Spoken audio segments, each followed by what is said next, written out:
ആകാശവാണി.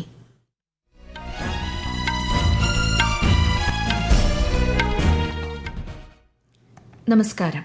വാർത്തകൾ വായിക്കുന്നത് ലക്ഷ്മി ശ്രീ വിജയ.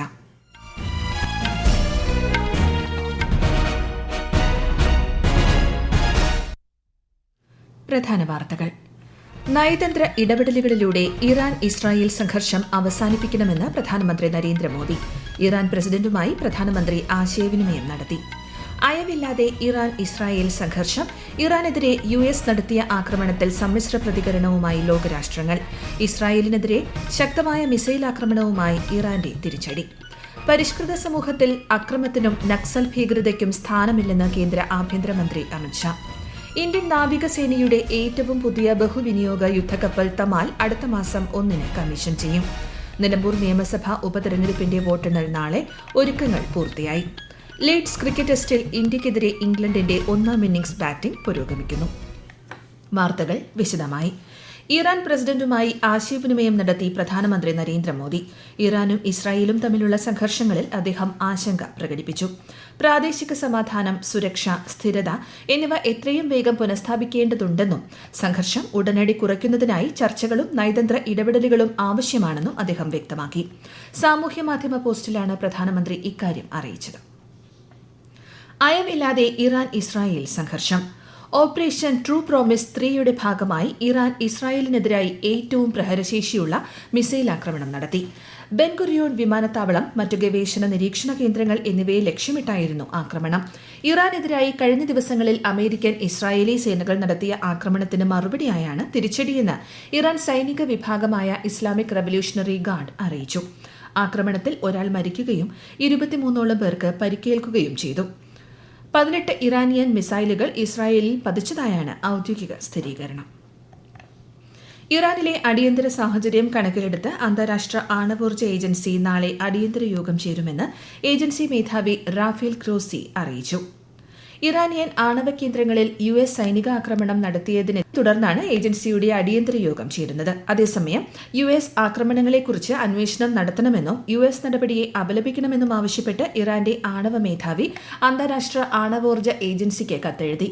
ഇറാനിലെ 3 ആണവ കേന്ദ്രങ്ങൾക്ക് നേരെ US ആക്രമണം നടത്തിയതിനു ശേഷം റേഡിയേഷൻ അളവിൽ വർധനവ് ഉണ്ടായിട്ടില്ലെന്ന് ഏജൻസി സ്ഥിരീകരിച്ചു. ഇറാനിയൻ ആണവ കേന്ദ്രങ്ങളിൽ US നടത്തിയ സൈനികാക്രമണങ്ങളിൽ അന്താരാഷ്ട്ര തലത്തിൽ സമ്മിശ്ര പ്രതികരണം.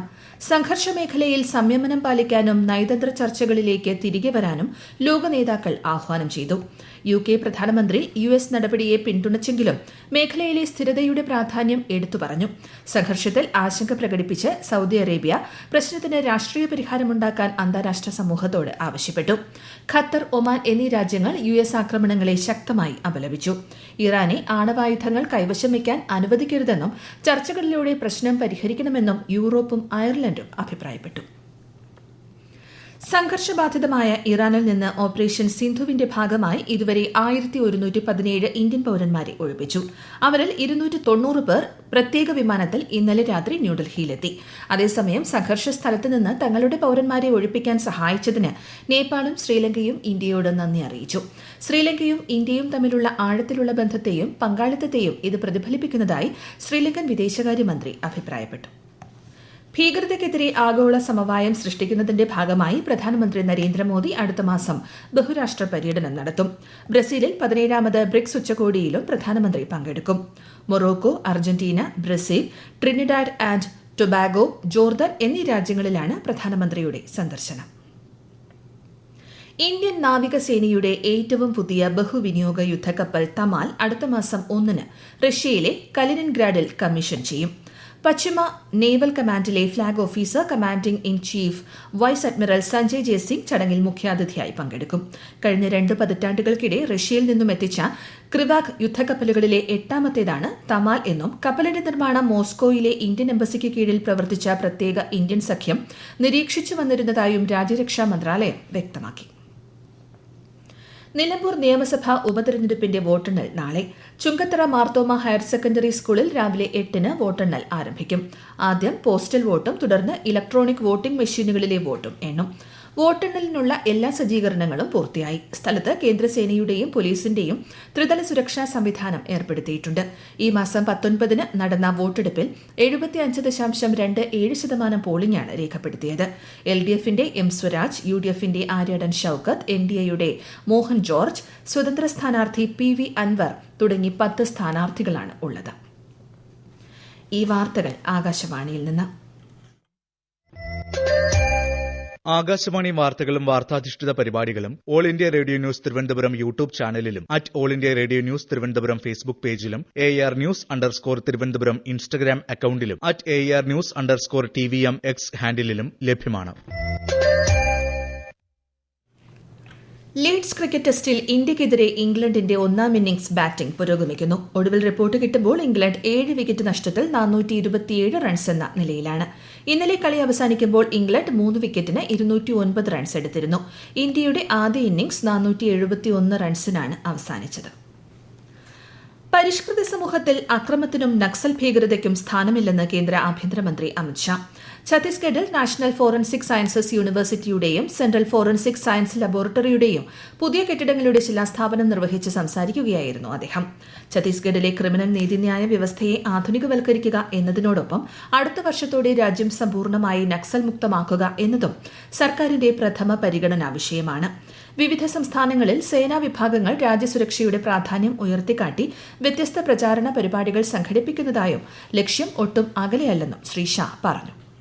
पिछले 1.5 सालों में विष्णुदेव जी के नेतृत्व में छत्तीसगढ़ ने दिन दूनी रात चौगुनी प्रगति की है, मगर छत्तीसगढ़ में विष्णुदेव जी की सरकार सबसे बड़ा उपलब्धि है तो एक रुका हुआ नक्सल विरोधी अभियान को उन्होंने द्रुत गति से चलाया और छत्तीसगढ़ को नक्सल मुक्त करने की दिशा में आगे बढ़े.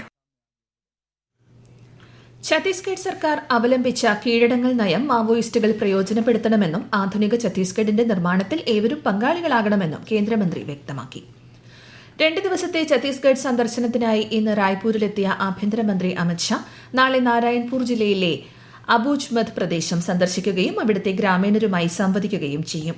ഇതിനു പുറമെ ഇർക്ഫട്ടി പ്രദേശത്തുള്ള അതിർത്തി സുരക്ഷാ സേനാ ക്യാമ്പും അദ്ദേഹം സന്ദർശിക്കുകയും ജവാന്മാരുമായി ആശയവിനിമയം നടത്തുകയും ചെയ്യും. യോഗയെ ജീവിതത്തിന്റെ ഭാഗമാക്കാനുള്ള പ്രസ്ഥാനത്തെ ശക്തിപ്പെടുത്തിയ ആന്ധ്രാപ്രദേശിലെ ജനങ്ങളെ അഭിനന്ദിച്ച് പ്രധാനമന്ത്രി നരേന്ദ്രമോദി. യോഗ ഏവരെയും വീണ്ടും ഒരുമിച്ച് കൊണ്ടുവരുമെന്ന് വിശാഖപട്ടണത്ത് ഇന്നലെ നടന്ന ഏറ്റവും വലിയ യോഗ പഠനത്തിന്റെ ഗിന്നസ് ലോക റെക്കോർഡ് പങ്കിട്ടുകൊണ്ട് അദ്ദേഹം പറഞ്ഞു. 3,105,000 പേരാണ് പരിപാടിയിൽ പങ്കെടുത്തത്. 1000-ലധികം പേരുടെ ആവേശകരമായ പങ്കാളിത്തത്തോടെയാണ് 11ാമത് അന്താരാഷ്ട്ര യോഗാ ദിനം ഖത്തറിൽ ആഘോഷിച്ചത്. ഇന്ത്യൻ സ്പോർട്സ് സെന്ററുമായി സഹകരിച്ച് ഇന്ത്യൻ എംബസിയുടെ നേതൃത്വത്തിൽ ദോഹയിലെ ഐഡിയൽ ഇന്ത്യൻ സ്കൂളിലാണ് പരിപാടി സംഘടിപ്പിച്ചത്. ഖത്തറിലെ ഇന്ത്യൻ സമൂഹവും യോഗ പരിശീലകരും പങ്കെടുത്ത പരിപാടി യോഗയുടെ വർദ്ധിച്ചുവരുന്ന ആഗോള സ്വീകാര്യതയും ശാരീരിക, മാനസിക, സാംസ്കാരിക ഐക്യം വളർത്തുന്നതിൽ യോഗയുടെ പങ്കും ഉയർത്തിക്കാട്ടി. കഴിഞ്ഞ ഏപ്രിലിൽ എംപ്ലോയീസ് പ്രൊവിഡന്റ് ഫണ്ട് ഓർഗനൈസേഷനിൽ പുതുതായി 19 ലക്ഷത്തിലധികം അംഗങ്ങളെ ചേർത്തു. മുൻമാസത്തെ അപേക്ഷിച്ച് 31.31% വർധനമാണിത്. തൊഴിൽ മന്ത്രാലയത്തിന്റെ കണക്കനുസരിച്ച് പുതിയ അംഗങ്ങളിൽ 2 ലക്ഷത്തിലധികം പേർ സ്ത്രീകളാണ്. കേരളത്തിൽ ഒറ്റപ്പെട്ട ശക്തമായ മഴയ്ക്ക് സാധ്യതയെന്ന് കേന്ദ്ര കാലാവസ്ഥാ വകുപ്പ്. തിരുവനന്തപുരം, കൊല്ലം, പാലക്കാട് ഒഴികെയുള്ള ജില്ലകളിൽ ഇന്ന് മഞ്ഞ ജാഗ്രതാ നിർദ്ദേശം നൽകിയിട്ടുണ്ട്. മലപ്പുറം, കോഴിക്കോട്, കണ്ണൂർ, കാസർഗോഡ് ജില്ലകളിൽ നാളെയും മഞ്ഞ ജാഗ്രത പ്രഖ്യാപിച്ചു. തൃശൂർ ജില്ലയിലെ ദുരിതാശ്വാസ ക്യാമ്പുകൾ പ്രവർത്തിക്കുന്ന വിദ്യാഭ്യാസ സ്ഥാപനങ്ങൾക്ക് നാളെ അവധി പ്രഖ്യാപിച്ചു. മുൻകൂട്ടി നിശ്ചയിച്ച പരീക്ഷകൾക്കും അഭിമുഖങ്ങൾക്കും മാറ്റമുണ്ടായിരിക്കില്ല. 2 ദിവസത്തെ സന്ദർശനത്തിനായി ഈജിപ്ത് വിദേശകാര്യമന്ത്രി ബദർ അബ്ദലട്ടി നാളെ ഇന്ത്യയിലെത്തും. സന്ദർശന വേളയിൽ കേന്ദ്രമന്ത്രിമാരായ പീയൂഷ് ഗോയൽ, അശ്വിനി വൈഷ്ണവ്, എസ് ജയശങ്കർ എന്നിവരുമായി ഈജിപ്ത് വിദേശകാര്യമന്ത്രി കൂടിക്കാഴ്ച നടത്തും. പ്രധാന വാർത്തകൾ വീണ്ടും. നയതന്ത്ര ഇടപെടലുകളിലൂടെ ഇറാൻ ഇസ്രായേൽ സംഘർഷം അവസാനിപ്പിക്കണമെന്ന് പ്രധാനമന്ത്രി നരേന്ദ്രമോദി. ഇറാൻ പ്രസിഡന്റുമായി പ്രധാനമന്ത്രി ആശയവിനിമയം നടത്തി. അയവില്ലാതെ ഇറാൻ ഇസ്രായേൽ സംഘർഷം, ഇറാനെതിരെ US നടത്തിയ ആക്രമണത്തിൽ സമ്മിശ്ര പ്രതികരണവുമായി ലോകരാഷ്ട്രങ്ങൾ.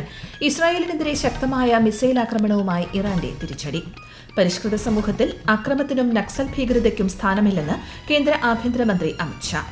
ഇന്ത്യൻ നാവികസേനയുടെ ഏറ്റവും പുതിയ ബഹുവിനിയോഗ യുദ്ധക്കപ്പൽ തമാൽ അടുത്ത മാസം 1 കമ്മീഷൻ ചെയ്യും. നിലമ്പൂർ നിയമസഭാ ഉപതെരഞ്ഞെടുപ്പിന്റെ വോട്ടെണ്ണൽ നാളെ, ഒരുക്കങ്ങൾ പൂർത്തിയായി. ലീഡ്സ് ക്രിക്കറ്റ് ടെസ്റ്റിൽ ഇന്ത്യക്കെതിരെ ഇംഗ്ലണ്ടിന്റെ ഒന്നാം ഇന്നിംഗ്സ് ബാറ്റിംഗ് പുരോഗമിക്കുന്നു. വാർത്തകൾ കഴിഞ്ഞു. അടുത്ത വാർത്താ പ്രക്ഷേപണം 8:35.